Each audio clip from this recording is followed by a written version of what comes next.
store. May takoyaki, corn dog, at panulak na milk tea. Tara na, let's hang out sa Hungry Monkey Food Hall.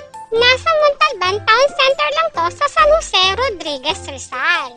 The place is so aesthetic, malinis, maaliwalas, at malamig. Madaming upuan, very spacious, pwedeng-pwede sa pamilya o barkada. Siguro pwede mo itong i-rent for exclusive tapos dito kayo mag-celebrate ng family mo or friends, di ba? Why not? Iisa lang ang counter where you can order the corn dog, milk tea, and takoyaki. Maraming variety ang corn dog at takoyaki.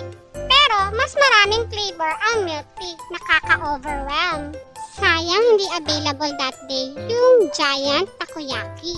What we ordered is the Chachago Pearl Milk Tea. Then sa corn dog naman is the moza. It is with mozzarella cheese and sausage. The corn dog is from Corn Dog 28 Philippines. And lastly, the takoyaki from Giga Takoyaki. Regular takoyaki lang in-order namin kasi medyo busog pa kami that day. Taste test? Grabe, ang sarap ng Chachago milk tea. Kalasa niya yung cocoa milk tea, in fairness. Tapos syempre ang corn dog. I'm so excited for this one.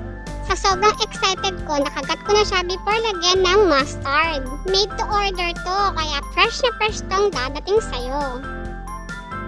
Alright, let's try the cheese pool. Mozzarella cheese. Isa pang cheese pool. Last na, cheese pool. Okay, naubos ko na yata yung mozzarella. Kasi ayan na, nagpakita na yung sausage. In fairness, ang sarap din nito. Tapos, syempre, hindi papahuli ang takoyaki. Grabe, regular lang to pero promise, ang sarap niya. For 68 pesos, panalo. Bibili at bibili ako ulit nito. Sana next time, available na yung Giga Takoyaki para matikman. Busog! Ang sarap, promise, try nyo na. Thank you for watching.